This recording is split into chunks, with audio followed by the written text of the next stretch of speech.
everyone. So welcome to the special session on Global Fund of Funds and the GP session. So my name is Josh from COMEUP. So I'm the executive director of COMEUP. I'm actually overseeing the whole this project, and then we made a lot of effort for last 1 year to make this happen. And I'm very, very happy that a lot of people came to COMEUP, and also I really hope everybody here also have a really, really great time, also very useful meetings and everything. All right, so the background of the session is that, as you guys may know, the ministry launched Global Fund of Funds, which is basically targeted to global VC, and so they give the fund of funds to those GP, and then they are mandated to invest in Korean startups. So I think this initiative is very important, especially for Korean startups who are considering global expansion. So that's why we invited some global VCs who are entitled as the official GP of National Global Fund of Funds. So today we've got 2 VCs from Silicon Valley. So one is ACVC Partners, and then the other one is igniteXL Ventures.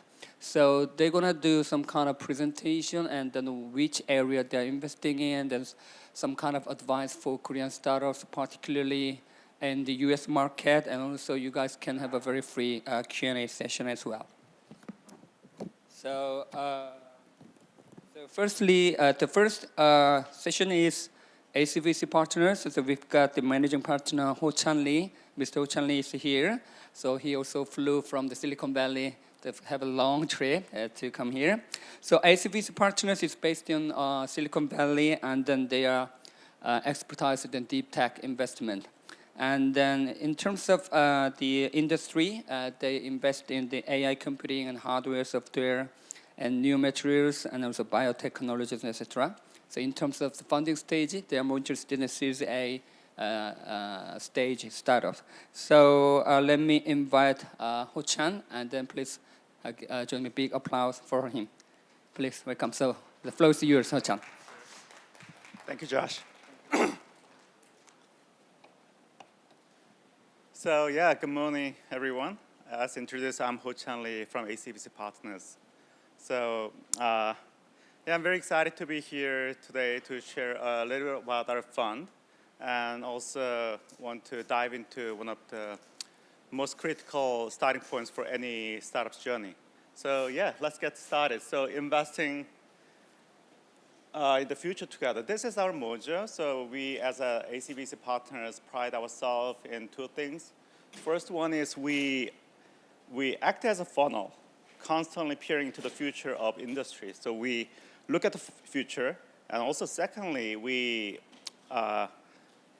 create value alongside with our partners, like our team and our investor, and also like venture partners, advisors, and certainly our portfolio companies, as well as our extended network of friends. So yeah, so this is ourselves. It's kind of defined our kind of philosophy. And so what do we invest? So we are a deep tech venture fund. So deep tech can mean very broad things, but let's see. Yeah. So for us, it boils down to 3 core areas. First is AI, compute, hardware, software. And that is like, if you look at the AI layers from like compute hardware, cloud tech, foundation model, development hub, and application layers. So across the AI layers, we tend to focus more on the infrastructure part, so which is compute and cloud tech over application and development side. And the second one is new industrial. This includes innovations in like materials and mobility, and also like manufacturing. So like batteries or autonomous driving and robotics and future of like factories. Those are the areas that we are focusing on under this new industries, new industrials. And lastly, we are focusing on tech-enabled life science. So that includes, well, we look for traditional life science space like chemical and biology base. We we tend to avoid that area. We are more in the areas that marry between like technology and life science. So we look at like human therapeutics and diagnostic, but we tend to focus more on the industrial bios, like synthetic bio and so on. So we have invested in a few synthetic bio companies from our current fund. So how do we invest? So these are like an investment framework we have. So there's a couple of 2x2 matrix. So from your side, the left matrix, we look at the opportunities. I mean, we look at startups which have strong science and technology foundation. So we don't invest in the company based on purely like business model based companies. So the company should have a quest for fundamental understanding about the real world, so strong science and technology foundation. And the second axis is we want to see the company which can make the product that can reach the market in 3 to 5 years, than like a decade. So, there's a lot of great science ideas in the world, and that's happening. But we're kind of shy away from them, and we focus on some tangible technology kind of opportunities. And second part is as a deep tech investor. So we have some software-only kind of companies, but many of our opportunities and many of our companies have, some sort of physical and tangible elements. So it's kind of combine both bits and atoms together. So that's kind of how we define what deep tech means from overarching concept. So and the previous slide, under that kind of framework, we kind of identify 3 areas of our focus. And these are the 14 companies we invested from our current fund. And we already have a few good access, like Rexium here. And the company is a developer of micro LED. And as you may know, recently Meta released their AR glass based on the micro LED technology. So this company got acquired by Google at more than $1 billion valuation like a couple of years ago. That happened since 11 months from our investment. So that was pretty quick access, pretty good for us. And second one is Oculii. They are the developer of a high-resolution radar for autonomous driving.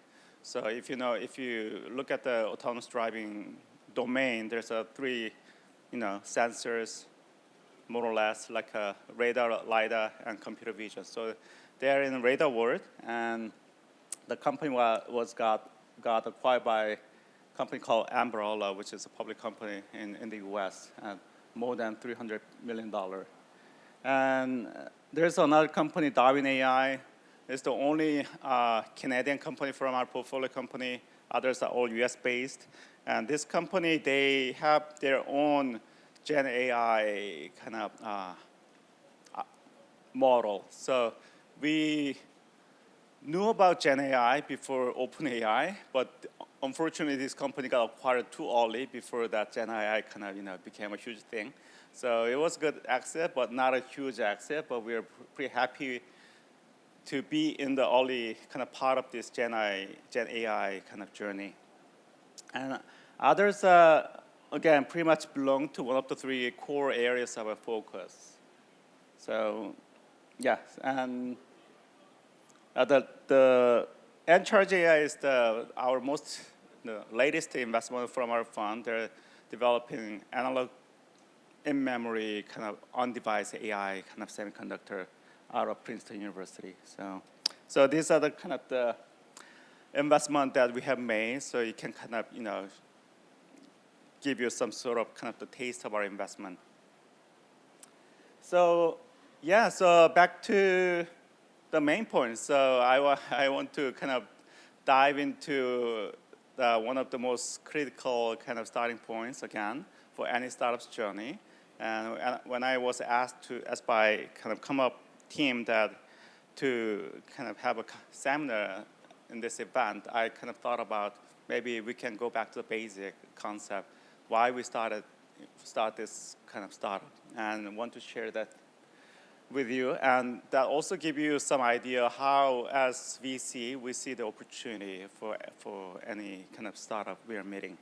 So everything begins with problems. So as you know, so startup is about solving problems. So some problems can be very obvious, but some problem can be subtle. But the startup should have, and startup founders should have a very clear kind of idea and very well articulate what problem they're solving. So if the kind of size of the problem is the size of the market eventually. So if the problem is big, that means your market can be big. But the size of the problem is small, that means you are looking for a solution. I mean, you are making a solution looking for a problem. So you always need to have a clear understanding about what you are solving. So this is a really ugly diagram that I made a few days ago.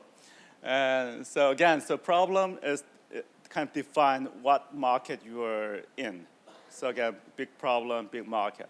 But it doesn't mean that your problem should be like a huge, like solving the problem or earthly kind of issue. Like it's good to solve the climate issue, but you need to have a specific problem that you need to address. So rather than there's a lot of carbon in the market, so and you need to go way few layers below to have a specific idea that what problem that you're solving.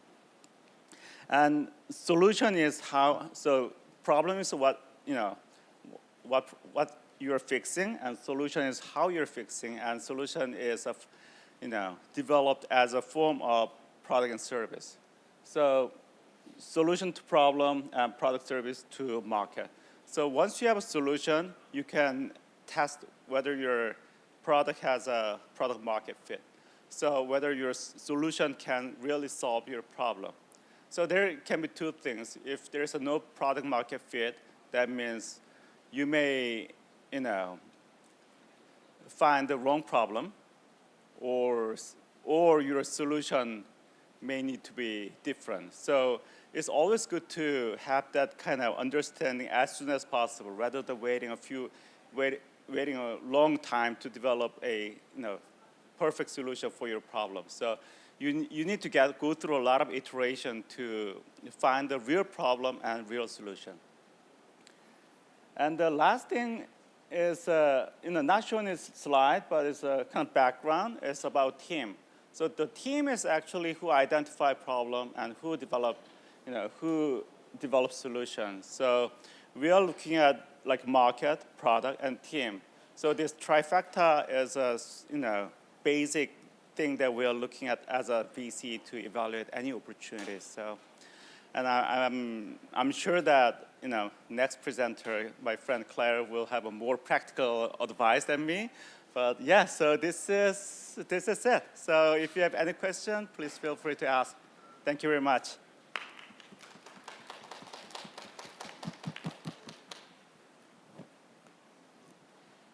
Yeah, we have like 3.5 minutes.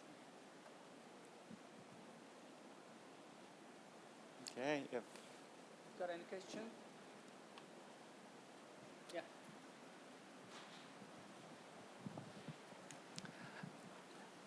Hello. I probably cannot be. There is no answer for that. But what is your definition of deep tech company? I was just curious about how deep. Sure. Well, as I show you in my previous slide, deep tech meaning some company that has strong science and technology foundation, and science and technology itself become your business. So rather than you're using science and technology to do something else, so like whatever delivery or consumer service. So that core asset is science and technology. That's deep tech from our view. All right. Thank you. Mm-hmm.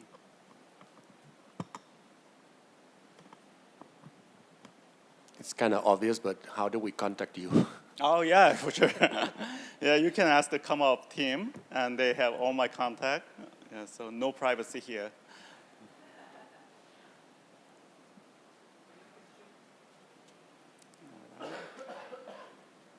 Okay, then. Actually, we received some questions in advance from Okay. the audience. So there are a few questions. So maybe you can choose one of these. So when you consider investing in Korean startups, and what are the most the critical factor that you take into account? And the second one, if there is there any advice for any Korean startups when they start global expansion and also the penetration to the local market? And also, do you look for startups only with the actual revenue, and also how important is the team members? And then, well, the first question is basically actually, how do I contact you? And yeah, I think that's it. Yeah. Okay, well, I can briefly touch on every kind of questions, And as a deep tech investor, so it's certainly good for Korean.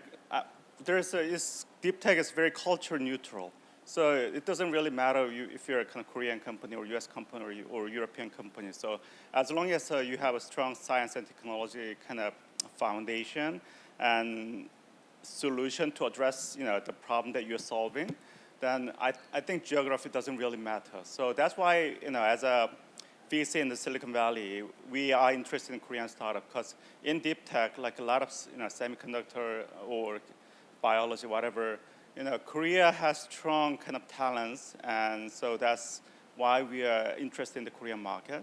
So I think you can just focus on what you're building rather than kind of think about your nationality. Great. Yeah. Any more question? All right. So if not, okay. So please applause Ho Chan for his great presentation. Thank you very much. All right. Thank you very much. Right. So thanks again, Ho Chan. So next, igniteXL Ventures. So basically, the title is Cracking the VC Code. As Claire is going to present what you should do and what you shouldn't do when you seek the U.S. fund. And a little bit of introduction of igniteXL Ventures. They're also based in Silicon Valley, and their main focus of investment is beauty, fashion, lifestyle, healthcare, biotech. And so she's going to also make another great presentation. Also join me. A big applause for her. Thank you. So, yeah, floor is yours, Claire. Thank you for the introduction. Thank you so much for inviting me. I'm going to put a time. Is there a time? Oh, perfect. Okay. Good morning. This is actually a really good, intimate crowd. So feel free to make it interactive. I think I have 20 minutes, and so I'll try to go through the presentation, but feel free to interrupt me. It's small groups, so let's make it interactive. Really good to be here. Clicker. Okay.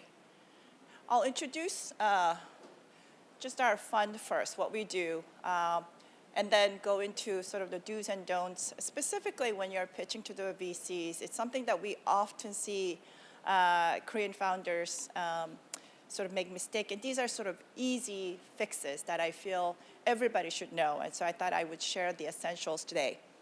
So we are based in Silicon Valley, and our mission is to really look at the future of health and wellness.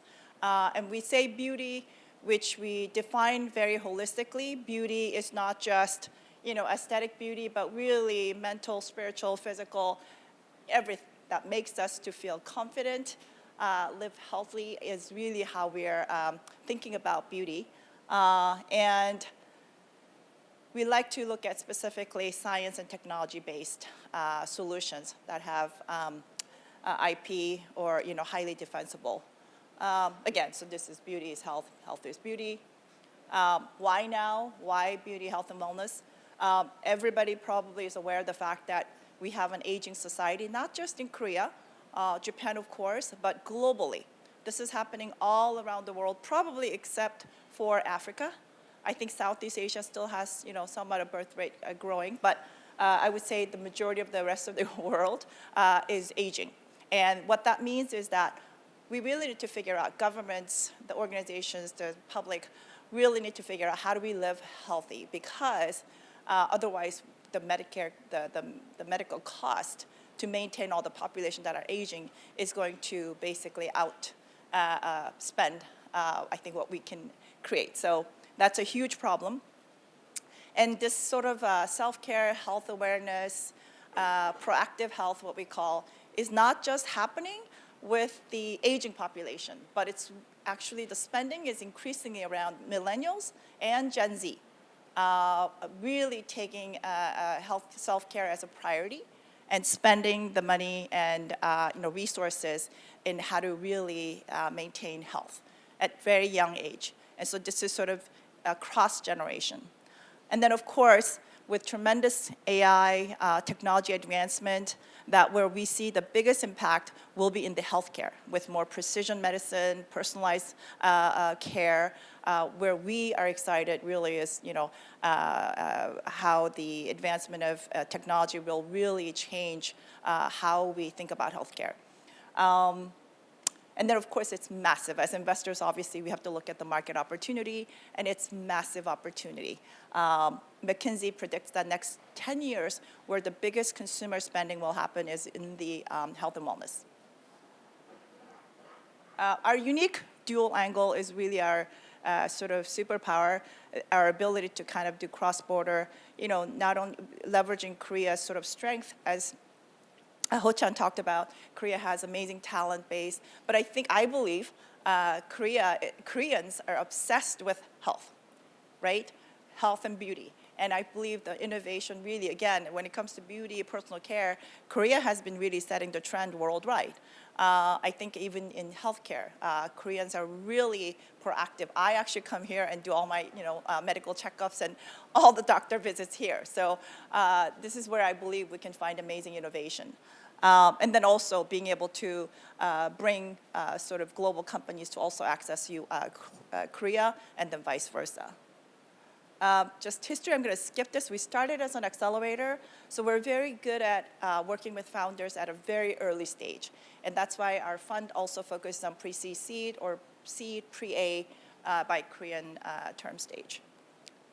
Again, it's our fund 2, which is a $30 million fund, beauty, health, and wellness, pre-seed, and we typically write checks anywhere from $300 to $1 million. Just categories, again, longevity, healthy living, beauty, personal care, women's health, AI, digital health. Look for proven technology, overlooked, underserved categories, and that's areas where we don't think about often, but has huge opportunity. Disruptive, better for you. We have preference over female-led or diverse founding teams, and this is probably more relevant to the US market, and venture scale business model. Okay, so on to the main topic of today's presentation is really cracking the VC code. We just had to come up with a fancy title, but really what I want to cover is just maybe it may sound basic for some of you who may have pitched to US VCs. How many of you have actually pitched to the US VCs? Okay, all right. So just common mistakes or things that you can really improve in how you present yourself, how you conduct yourself in the meeting, even if it's over Zoom, how you approach VCs are just some of the essentials that I believe can, again, be an easy fix, but that would make a difference. Just preparation is key. These are sort of the essentials that all, I would say, US startups sort of have it readily available. So again, just a short description of what it is that you do, or what is it, really, if you were to do an elevator pitch, what would that be? And make sure that you have that ready to go. I have it in my, now I'm literally, I can just memorize my sort of the blurb, right? And if there's any specific highlights that you like to include, do that as well. Just because, remember, investors get so many emails and so many introductions that what's going to really stand out. So anything that can help you stand out, include that. But again, it should be very, very short. Teaser deck, don't include everything. Just do a short deck that you can sort of use as more of a introduction for asking for introduction, right? And then a full deck, of course, you should have that. I can go into a whole deck, pitch, but there's a whole difference in terms of how you pitch the content. I always encourage put a lot of these, detailed information in the appendix. Don't put them in the actual deck. Deck is really to get, to just describe your business, how you're different, how you're going to be able to make the money for you and the VCs, how you're going to make an impact. But really, all the details should be in the appendix based on what the investors ask you, right? Calendly is something that, and there's many different solutions, but it's really just, again, everybody's busy. How do you make the communication most efficient? Have something that investors can click on and be able to book a time with you if they're interested, instead of having to go back and forth emails trying to figure out a time, right? So that's always, calendar is sort of widely used, but there's actually other solutions. Make sure if you're pitching to the US VCs, how many of you actually have LinkedIn profile? Okay, and make sure they're updated, right? I think post-COVID for the US, and some of you can argue, I would say LinkedIn has become the facto, the platform that everybody can, that is the platform that you want to go. For searches, updating your content, updating your activities. I know Korea, Facebook is still, Meta is still, sort of active platform, but really for the US and many other countries as well, LinkedIn is the place. And so make sure your LinkedIn, your activities are all updated. That is really key. And then data room. How many of you actually have data room? Yeah. So data room is key because if, let's say, the investor is interested and they're going to ask you a lot of information, and if you can show that, we have a data room, we have all these documents, for you to browse. I mean, if you have confidential information, you want NDA or anything like that, again, you might have a two-tier data room where one is more sort of, if they are interested, they can glance through all the relevant documents. And if they actually want to go into so-called due diligence, then maybe you have a full-on data room that you can share, but have those readily available in the case that the investor is actually ready to move forward. If you're trying to scramble and trying to put the data room at that time, that's going to take your time. So make sure once you start getting into the pitching mode, you should have these sort of essentials ready. Okay. Do your homework. Unlike Korea, US, of course, Silicon Valley, now New York, LA, we have so many. I don't even have the count of number of VCs that we have. And they all, Korea, I think, we have more generalists here, but in the US, funds are becoming more specialized. And so it is really, really important that you do your homework and make a short list of the investors that matter to you, that are relevant to you. Because if you pitch to an investor that don't do anything in biotech or anything in, let's say, deep tech or anything in healthcare, they're just going to look at you like, okay, I don't even want to right? You just look like you just haven't done any homework. So I think it's really important for you to do the homework. They're just some of the ways in which you can, source these lists. And then once you have a short list, we're all running out of time. By the way, I am also in the fundraising mode, so I feel your pain. It is tough to, get the rejection and having to keep going. But hey, that's part of the journey. That's the whole package you signed up for. And so you just have to just learn it, get better at it, and just know that this is part of the process that you have to get through. And so know your investors.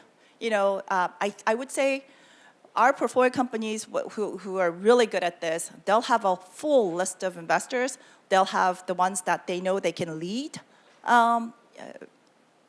They can write a term sheet versus that can follow. So they even segment the investor list to the potential lead investors, potential, just follow, if they've ever encountered with them. So they have a very robust database of investors that they can pitch. those are just some of the areas where we can find more information about. VCs are pretty active. Even for us, it's encouraged that we are very active on social media so that we're also building our brand, so that when we talk to our investors who we're pitching to, that they feel like, oh, wow, Claire really knows about this area. Okay, then therefore she might be really good at investing, right? And so building that thought leadership on social media is really important for us. So you should be able to find information on, the usual suspect of social media platforms. Outreach is a tough one, right? Then once you have the list, like how do you get to them? And unfortunately, cold emails really don't work. I've tried it. Even for me, our fundraising, I've done all sorts of cold email outreach, right? And it's unfortunately really, really tough. But it has worked for some people. So I wouldn't say the chances are low, but if that is the only way you can get a hold of that particular investor, you got to give it a try. But I would just know that if you can get around and figure out a way to get to that investor through your network, some other ways, go to an event, you're going to have a lot better chance. Cold email is probably the last resort. But again, have that as an option. And again, LinkedIn is the place to go to see who's connected. And this is why LinkedIn is so, so important, that you have a connection, the second ichon, right? You have to go through your ichon and see if, of course, if there's a first degree, that's great. But if you can go to those people who that can make an intro, that is probably the best. This is another reason why I always emphasize be nice to people, be helpful, build your network, because that becomes your asset, right? And so I highly, highly encourage you to be very active on LinkedIn. Whenever you go to these events, make sure you connect, you follow up, you build a relationship, so that when you can ask for these intros, that person feels, oh, okay, they want to help you. They want to make that intro, hopefully nice intro, right? And then email. So again, short blurb, deck intro, and usually I didn't put it here, the doc send. So I don't know what's the equivalent in Korea for doc send, but it's basically a file archive with a link, and so you can track. I know there's a service. You know who opened the deck. You know exactly where they spend most time, and so that really gives you insight over time where investors are spending most time on your slide, which slide. So you can maybe really refine that particular slide. Anybody know what that doc stand equivalent in Korea is? There is. You should know. You guys should know this. There is one, so definitely look for it. Don't mass email. That absolutely doesn't work. It doesn't work, right? And then, follow up. So once you send this email, or with the information, it's because somebody made an intro or you actually did a cold outreach. If they don't respond to you, maybe 3 days or so, follow up. This is a question that I always get. Well, how soon can I follow up? Give them at least 3 days. I'm terrible at my email. So, and then usually you'll go to another week, the next week, follow up, and then give them another week. And then if they really don't respond, maybe you can track them down at an event or somewhere else. But I would say at least give yourself like 3 times to nudge them. Nice way. The usual in the US is like, in case, this email got buried in your inbox, or resending just in case you missed it, just so that it's a nice just nudge, right? And then it's your meeting. So this is really important. So you actually get a meeting. Let's say usually it's 20 to 30 minutes, and let's say it's a Zoom or in person. Oftentimes I see if you have a team member in the Zoom call, initially, and you have to be pretty efficient, make sure you introduce all your team members if they're in the call. Don't dismiss them, because that makes you look really bad, right? And then confirm time. So let's say you have a 30-minute meeting that was scheduled, just make sure, hey, so are we good with 30 minutes? And then sometimes they'll say, oh, I can go a little over, or sometimes I have a hard break at 30 minutes, right? Then you can't go beyond, and you have to really adjust your time and how you spend that 30 minutes. We really think this is your meeting. Be in control. Don't feel like you're kind of at the mercy of the investor. You take control. You ask questions first to say, is it okay if I ask you a few questions before we start? And ask them to give you, unless you already know the information, but ask the investor about, what's their, what really stood out, why they decided to take the meeting, or, and just also their process. And then and then if they review the deck, if there is any particular area that they would like you to focus instead of just going through the deck. I'm running out of time. What happens most of the time, you got 30 minutes, and we even tell this to the founder, but founder ends up taking 20 minutes of even sometimes 25 minutes of the 30 minutes. And then we have no time to ask questions. It's so funny because you get so wrapped up in your presentation that you forget the time. And so please don't do that, because you really want to take that 30 minutes to engage with the investor. So be really mindful, practice, so that you can manage your time. Leave ample time for questions. If you don't know the answer, don't try to guess the answer. Just say, you know what, that's a great question. I will come back to you. I'm going to just go through here. Follow-up is another one. Usually try to make sure. Korean founders, notorious. You do not follow up. It really pisses the US investors because they took the time. At least you should say thank you. That's just, it's just customary. So I don't know why, but Korean founders do not follow up. So it's really, really bad. So make sure you follow up, just say, hey, thank you for your time, thank you for your feedback. Even if it's short, even if they said no, make sure you do that. If rejected, please, if you want to give feedback, that'd be appreciated. But sometimes they do, sometimes they don't. So it's okay, but at least ask. Doesn't hurt, right? And also, make sure you have updates, investors that you send out to. This is something that we do as well. We try to send out so that you're keeping in their mind, and be nice, right? So then maybe they don't invest, but maybe they know someone that invests in your category. And because you're sending them updates frequently, that they'll remember you, right? And so that's kind of how you want to build that relationship. And even if you run into them next time at an event, they'll know you. And that's, again, how you build a relationship. Also, another thing is, someone who introduced you to that investor, make sure you thank them or you follow up with them and say, hey, thank you. I had a good meeting. Even though they didn't invest it was a good meeting, thank you. Just close that loop. Okay, I think I'm done. Okay, so now go ahead and change the world. Hopefully that was helpful. I don't know if I have any time for other questions. Okay, questions. Sorry.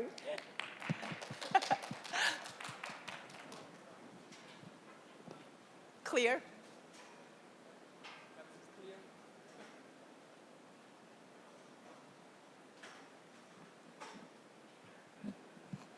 Hello. Yes, just small, quick question. Do you think, is it good to put, you are talking about DocSend, right? Yeah. I kind of feel a little uncomfortable to have some email tracking stuff sometimes if it's too visible. Do you think is it always good to always do some tracking on it? So again, this is I find that the investors in different regions have different preferences. Almost all Asian investors, like in Asia, Singapore, here, Japan, they prefer PDF. Okay. Which we don't like to send because we have no way of tracking whether you read it or not, So in the US, it's just standard to send DocSend. Okay. Nobody really complains to if you send a DocSend because, it's just a given standard practice. Okay, all right. Thank you. Yeah, so I would say it's advantageous for you, right? Send it as a DocSend. You can track. But if they come back and ask for a PDF, then send it. Okay. But my de facto kind of default is DocSend. All right, thank you. Okay. Good. You're ready to pitch? Hopefully that was helpful. And then my contact information was there. It's Claire at igniteXL Ventures. Give me time. I'm terrible at email, but feel free to reach out. I'm happy to answer any questions. Okay. Thank you. Thank you very much.